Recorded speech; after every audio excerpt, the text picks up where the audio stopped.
Le système monétaire, comme son nom l'indique, repose sur la monnaie. La monnaie est le moyen d'échange engendré par le troc. Elle reproduit la logique, échange d'objets entre individus, mise en équivalence des objets. La pratique incontournable du troc, dans un contexte de production artisanale, amène les hommes à concevoir la notion de valeur marchande. Puis l'accroissement de la production et la multiplication des échanges les amènent à retenir, comme moyen d'échange ou monnaie primitive, les biens, objets, matériaux, denrées qui, sous le troc, servent occasionnellement d'intermédiaires pour un échange en deux temps. Je vous renvoie à la vidéo sur la monnaie. Les monnaies primitives peuvent être désirées pour elles-mêmes, afin d'être utilisées ou consommées, ou pour leur qualité reconnue de moyens d'échange. Prenons par exemple les cigarettes dans certaines conditions. Une fois le concept acquis, les hommes au fil du temps et sous la pression des circonstances sélectionnent et standardisent les monnaies pour qu'elles soient de plus en plus sûres comme garantie de la valeur et plus pratiques en termes d'utilisation. Je reviendrai sur cette évolution un peu plus loin. Ce qu'il importe pour le moment de noter, c'est que la monnaie que l'on utilise encore aujourd'hui est le même concept qu'au début des échanges. Elle a évolué dans son support et sa forme, mais elle repose toujours sur la notion de valeur marchande, qui provient du troc. Nous sommes tellement habitués et tellement prisonniers de cette conception de l'échange que rien ne nous choque. Que le mode d'échange soit aujourd'hui le même que dans la nuit des temps, que des hommes qui vont dans l'espace échangent sur le même mode que les hommes des cavernes, pour ainsi dire, n'est-il pas là comme un anachronisme, une incongruité? Ce mode d'échange est non seulement parvenu jusqu'à nous, mais il a traversé le temps sans prendre une ride. Imaginez qu'une chose typique de notre époque traverse le temps en sens inverse jusqu'à la préhistoire. Internet, avions à réaction, télévision, etc. Vous voyez l'anachronisme? Concernant la monnaie, la chose n'a pas été impossible, c'est un fait. Mais il serait temps d'en relever l'absurdité, de se demander si ce mode d'échange, qui est par définition au cœur des rapports sociaux, donc de la société, n'est pas quelque peu inadapté à notre monde, si ce n'est d'ailleurs pas la raison pour laquelle notre monde ne tourne pas rond. Mais plus encore, la monnaie repose sur la notion de valeur marchande, qui est née de la pratique du troc, c'est-à-dire de l'échange entre petits producteurs dans un contexte de production artisanale. Le mode d'échange fondé sur la notion de valeur marchande est donc adapté, tout du moins lié à ce contexte, à l'artisanat. Et on peut admettre, sans s'inspirer de Marx, qu'il y a en effet un lien entre le mode d'échange, les biens échangés, les biens produits et le mode de production. Mode d'échange, bien échangé, bien produit, mode de production. L'histoire nous apprend que le temps de la production artisanale est celui d'un mode d'échange fondé sur la notion de valeur marchande. Ce que j'appelle aussi l'argent, voir la vidéo 2 sur l'argent. Mais nous ne sommes plus au temps de la production artisanale. Et à moins qu'une catastrophe nous ramène à l'âge de pierre, nous n'y reviendrons pas. Nous allons même aller encore plus loin. Ainsi, le mode de production a changé radicalement, mais pas le mode d'échange, un peu comme si une jambe du système avait poussé, mais pas l'autre. Ceci explique, à mon sens, d'un point de vue dialectique, pourquoi le système est bancal et se perd dans une perpétuelle fuite en avant qui s'achèvera fatalement en gamelle. Mais essayons de comprendre le fond du problème d'un point de vue pratique. Pourquoi la monnaie serait-elle plus adaptée à la production artisanale qu'à la production industrielle? Ce qui distingue ces deux modes de production, ce sont évidemment les quantités produites. Faibles dans le premier cas, abondantes dans le second. Dans la mesure où la monnaie correspond au premier, cela veut dire qu'elle est adaptée à un mode de production de faible rendement. Mais pourquoi? Parce que la demande ou le pouvoir d'achat est globalement faible sous la monnaie.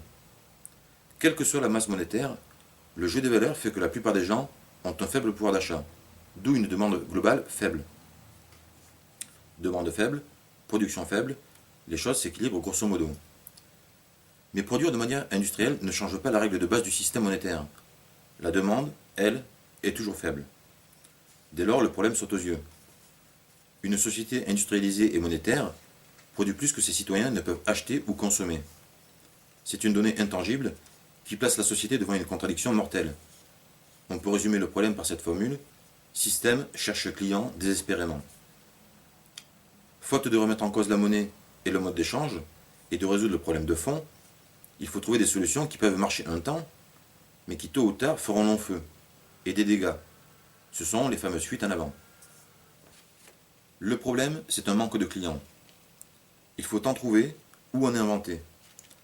Je ne vais pas entrer dans le pourquoi et le comment de tous les expédients, Il me suffira de les évoquer pour que, après tout ce que j'ai dit et tout ce que je vais dire, vous compreniez la manœuvre et la faille. Je m'arrête sur le tout premier, la colonisation. Elle commença, comme par hasard, dans la deuxième moitié du siècle qui vit se développer l'industrie. Une telle entreprise ne pouvait être motivée que par l'argent. Ma théorie explique qu'il s'agissait d'accaparer des marchés extérieurs, de faire main basse sur des consommateurs. Et je suis tombé par hasard sur la confirmation de cette intuition. Dans une de ses vidéos sur l'avant-guerre 14, Guillemin rappelle une phrase de Jules Ferry, chantre de la colonisation et de la civilisation des races inférieures par les races supérieures. Je cite: La question coloniale, c'est d'abord la question des débouchés. La politique coloniale est fille de la politique industrielle. L'Europe peut être considérée comme une maison de commerce qui voit décroître son chiffre d'affaires, car la consommation européenne est saturée. Il faut faire surgir de nouvelles couches de consommateurs. Discours du 28 juillet 1885 à l'Assemblée nationale. La civilisation n'était donc bien qu'une affaire de pognon, un moyen pour la France, plus exactement pour les industriels français, de surmonter la contradiction dont ils sentaient les effets sans discerner la cause. On sait comment cela a fini. Après cet exemple, voici pêle-mêle d'autres expédients. Le crédit à la consommation, la publicité, les exportations, la création monétaire artificielle, soit par le jeu d'écriture bancaire, soit par la planche à billets, et enfin, l'abandon de l'étal en or. Je m'arrête sur la question de l'étal en or, auquel certains préconisent de revenir, et je pense notamment à Pierre Jovanovic. Il est vrai que l'abandon de l'étal en or a permis d'émettre des billets à tour de bras, c'est-à-dire de gonfler la masse monétaire, l'idée inconsciente étant que la demande augmenterait aussi. Mais c'était sans compter sur la règle de base. La demande globale est toujours faible, de par le jeu des valeurs. Résultat, le problème est toujours là, et la monnaie est dévalorisée. Mais après les grandes manœuvres qui avaient tout échoué, il ne restait plus en effet qu'à aller droit au but, à feinter avec la monnaie, à violer ses règles sans pour autant s'en affranchir. Il fallait abandonner le carcan de l'étal en or. Le conserver était impossible, y revenir pas davantage. Les hommes ont cru qu'ils pouvaient passer outre les lois de l'argent et agir à leur guise. Ils ont été rappelés à l'ordre. J'ouvre une parenthèse. Même remarque pour ceux qui, au nom de leurs aspirations sociales, ont assez d'imagination pour envisager une modification du fonctionnement de la monnaie, mais pas assez de courage intellectuel pour remettre en cause l'existence même de la monnaie et comprendre qu'ils veulent tout et son contraire, parce qu'ils pensent tout à moitié, et la société, et l'argent. Fin de la parenthèse. Or, après cette manœuvre ultime et nécessaire, l'abandon de l'étal en or, il n'y a plus d'issue. Et les conséquences désastreuses de tous les expédients s'accumulent et menacent de faire s'effondrer le système monétaire. Ce n'est plus qu'un tronc pourri auquel les hommes s'accrochent encore, faute de mieux. Le problème, ce n'est pas le support de la monnaie ou la nature du gage, c'est la monnaie elle-même. C'est ce mode d'échange fondé sur l'argent, inadapté à l'ère industrielle. En clair, dans un système monétaire, une société développée manque d'oxygène. Les artifices monétaires, les jongleries financières ne lui sont d'aucun secours. Elle se condamne à crever si elle utilise ses capacités à sauver le système qui l'étouffe. Heureusement, si toute évolution suscite des problèmes, elle porte aussi en elle la solution. Le mode d'échange n'a pas changé, mais la monnaie, elle, a évolué au niveau de son support jusqu'à ne plus avoir de support du tout. Les premières monnaies, qui remontent à seulement quelques milliers d'années, 10 000 ans tout au plus, étaient des objets, des animaux, des matériaux, des denrées non périssables. Certaines ont été abandonnées, les autres ont été standardisées dans différents métaux pour avoir une valeur relativement constante. Puis les monnaies ayant à l'origine une valeur importante, comme les lingots, ont été subdivisées en pièces pour convenir à toutes les transactions. Mais quelle qu'ait été leur forme, leur taille et leur marquage, suivant les régions et les époques, le principe était le même. Plus récemment, il y a à peine 1 ou 2 siècles, est apparue la monnaie papier, les billets, dont la valeur affichée correspondait aux biens conservés en gage par l'émetteur et que le détenteur pouvait retirer en échange. En somme, les billets représentaient en théorie le gage qui est lui-même une représentation de la valeur. Mais aujourd'hui que la monnaie n'est plus gagée sur du concret, la valeur des billets émis ne repose plus que sur la confiance des utilisateurs. Les gens les acceptent, d'une part parce qu'ils permettent en effet d'acheter des choses, d'autre part parce que l'État les oblige à les accepter. Ainsi, le système tourne tant bien que mal autour de bouts de papier qui n'ont de valeur que celle que l'on fait semblant de leur accorder. La monnaie n'est plus qu'une convention, valide aussi longtemps que tout le monde joue le jeu. Dès lors, tout support physique est inutile. Des jeux d'écriture, des chiffres sur un ordinateur font tout autant l'affaire. Ainsi, la monnaie qui n'existe pas est le support d'un concept, d'une fiction, la valeur marchande, qui n'existe pas ailleurs que dans la tête des hommes. Ça, c'est du solide. Ce système qui revient à sauter dans le vide sans parachute ne tient visiblement que par la foi qui permet de marcher sur l'eau. Remarquons donc tout d'abord que la monnaie a évolué, que c'est donc une chose qui évolue. Or, ce qui évolue a un début et une fin. La monnaie est née dans des temps immémoriaux et nous assistons au dernier stade de son évolution. Le prochain pas, pour elle, c'est la mort. Elle n'existe déjà plus et le temps ne va pas s'arrêter pour elle. Les choses vont donc encore évoluer, ce qui lui sera fatal. Après la virtualisation, la disparition pure et simple. Remarquons ensuite, et c'est le point important où je voulais en venir, que la virtualisation de la monnaie est surtout le fait de l'informatique, qui, en facilitant les calculs, a permis la généralisation des comptes en banque, l'accélération et la multiplication des transactions bancaires, la facilitation de la spéculation et surtout l'invention des cartes de crédit. Bientôt, nous n'utiliserons plus pour payer que des cartes. La monnaie sera entièrement virtuelle. Notons que les cartes ne sont pas un moyen d'échange, mais de paiement. Elles servent à manipuler la monnaie, qui, aussi irréelle soit-elle, est le moyen d'échange du système monétaire. Les cartes permettent simplement d'accéder à une information, de vérifier l'approvisionnement du compte bancaire, afin que la transaction soit autorisée ou refusée. Ce système génial, qui ouvre grand les portes de l'arbitraire et de la tyrannie, est aussi le talon d'Achille de la monnaie et du système monétaire. À l'inverse du diable, dont l'astuce est de faire croire qu'il n'existe pas, celle de l'argent a été de faire croire qu'il existe. Les monnaies matérielles donnaient une réalité à la notion fumeuse et absurde de valeur marchande. Elles étaient comme son bouclier. Sans elles, l'argent est à poil, sans protection, sans hocher pour faire illusion. La mascarade ne peut durer encore longtemps. Je m'y emploie, et d'autres bientôt se lèveront pour briser nos chaînes qui n'existent pas.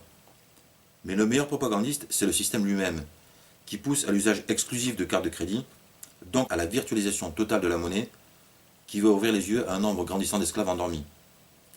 Gardons-nous de le détourner de sa course. Il fonce tête baissée contre le mur de ses mensonges. Il scie la branche sur laquelle il est assis. La virtualisation, pour la monnaie et le système monétaire, c'est le début de la fin. Comment cela peut-il donc finir?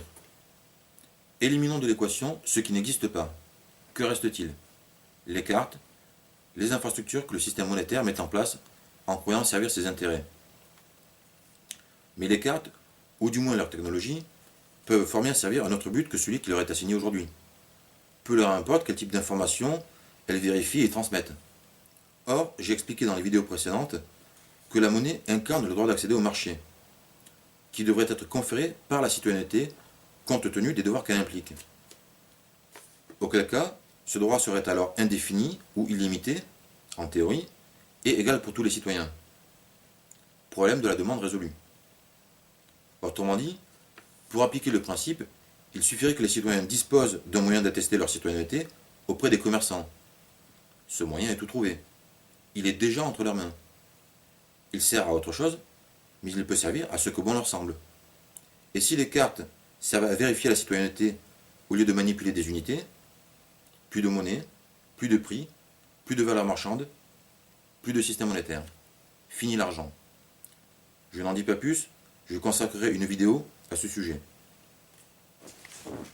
Une telle carte, que j'appelle carte civique, serait conforme à l'évolution des choses.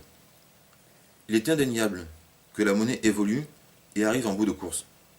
Il est tout aussi indéniable que les cartes de crédit, moyens de paiement, préfigurent un nouveau moyen d'échange, donc un nouveau mode d'échange. En fait, nous assistons à la transition entre deux moyens d'échange, entre deux conceptions de l'échange, chacune adaptée à des modes de production différents. Et il est logique d'observer à la fois les convulsions du système qui lutte pour ne pas disparaître, et les prémices du système qui naît malgré lui.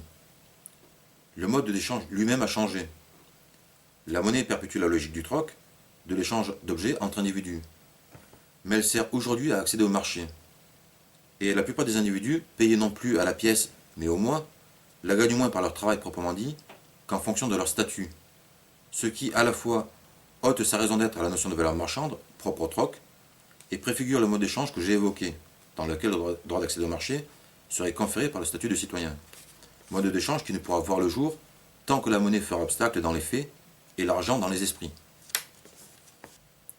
En réalité, quiconque connaît le projet de la cité, ou la théorie du civisme, se rend compte que toutes les évolutions en cours préparent la mise en place de la cité ou détruisent tout ce qui s'y oppose, en sapant les bases du système actuel.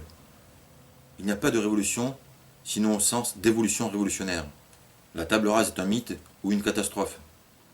Une révolution réussie ne naît pas de rien, elle plonge ses racines dans le système qu'elle supplante et qu'elle a fait voler un éclat, par la force des choses, comme un pot devenu trop étroit. Sans doute, le triomphe de l'argent rend-il inconcevable pour beaucoup sa prochaine déchéance et l'avènement de l'égalité. Mais on n'est jamais aussi près de la chute que quand on a atteint le sommet.